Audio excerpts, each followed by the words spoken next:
Փոխանցեք, իհարկե քննողը ես չեմ, ես քննող մարմին չեմ, ես կարող եմ ընդհանրապես քաղաքական հետևություններ անել, բայց միևնույն ժամանակ ես վստահեցնում ու խոստանում եմ, որ ձեր տրամադրած ցանկը անպայման կտրամադրեմ իրավապահ մարմիններին, որպեսզի դրա համար անցկացվի համապատասխան հետաքննություն։ Ես երբ խոսում եմ, որ այս հարցում ես չափազանց անկեղծ եմ, ես անկեղծ եմ ու նույն անկեղծությունը ակնկալում եմ ձեզանից, ուզում եմ, որ նույնը անեք ոչ միայն իշխանության ներկայացուցիչների ընտանիքի անդամների զավակների, այլև ընդդիմության։ Ես շատ շնորհակալ կլինեմ, եթե այդ հարցում դուք նույնպես անկեղծ ու հետևողական լինեք։ Ինչ վերաբերում է մահերին,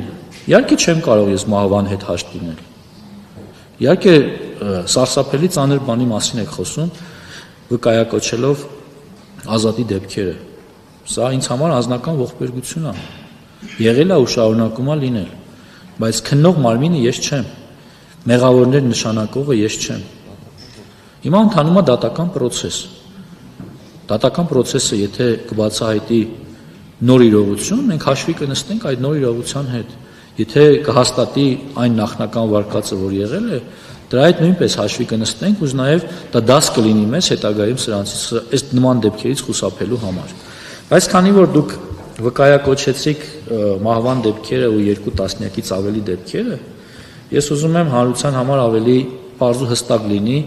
թե մահվան դեպք ասածը ինչ է նշանակում։ Սիրելի հայրենակիցներ, հարգելի գործընկերներ, 2025 թվականին ծառայության հետ կապված 6 մահվան դեպք է արձանագրվել, որից մեկը կայծակնահարություն, մեկը հոսանքահարման, 2-ը ինքնասպանության կամ ինքնասպանության հասցման և 2-ը առողջական խնդիրների պատճառով։ 2025 թվականի հունվարի 1-ից մինչև, ընդ որում այս թվերը բոլորը ժամկետային զինծառայողների մասին չեն, տարիքային տարբեր խմբերի զինծառայողների մասին են, հարգելի գործընկերներ ու հայրենակիցներ։ 2025 թվականի հունվարի 1-ից մինչև դեկտեմբերի 31-ն ընկած ժամանակահատվածում մահացել կամ զոհվել է 30 զինծառայող, որից 6-ը արդեն նշեցի ծառայության հետ կապված հանգամանքներում, 24-ը ծառայության հետ չկապված հանգամանքներում, այսինքն ավտովթար, կենցաղային տարբեր պատճառներով, գուցե հիվանդության կամ տանը, բայց ոչ ծառայության հետ կապվածը 6-ն էին։ Մնացածը ծառայությունից դուրս եւ սրանք հիմնականում մտնում են այն ստատիստիկայի մեջ, որը վերաբերում է մեր ողջ հանրությանը։ Եթե դուք հիմա վեր հանեք ամբողջ ստատիստիկան, թե մարդիկ ինչի բերումով են մահանում, դուք կտեսնեք, որ զինված ուժերը դրա մի մասն են կազմում, որովհետեւ մենք հասարակության մաս ենք, դրանից չենք կարող կտրվել։ Եվս այդմ 2024 թվականի համեմատ մահացության թվերը 2025 թվականին պակասել են 40%-ով։ Սա է իրականությունը, եւ ես կարծում եմ, սա այնպիսի վիճակագրություն է,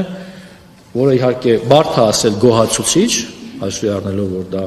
մահվանն է առնչվում, բայց չեմ կարող նաեւ չգնահատել, որ մենք ունենք էական արդյունքներ եւ էական տեղաշարժ այս առումով։ Եվ ամենակարևորը, միջ անձնային հարաբերություններում սպանության դեպք, երբ մարդը մարդուն սպանում է, նման դեպք չենք ունեցել։ Սա աննախադեպ է 3-րդ հանրապետության պատմության մեջ։ Շնորհակալություն բարոյական, նաև համալիրի գործընկերներ, առողջական դատախազությունը ևս հրապարակի այդ վիճակագրությունը խնդրում եմ պատկերել, որ մենք անձնագրել ենք Հայաստանի Հանրապետության համալիրի վիճակագրությունը այն զորքերի տեղի ունեցածները։ Հա, օրինակ սահմանապահ զորքերը մեր հետ կապ չունեն, հարգելի գործընկերներ։ Այլ մարմնի ենթակայությամբ են, չէ, հիմա կարակ ինչքան մահացած մարդ կա, մեր վրա կարեք, որևէ խնդիր չկա, բայց դա չի էլի իրականությունը։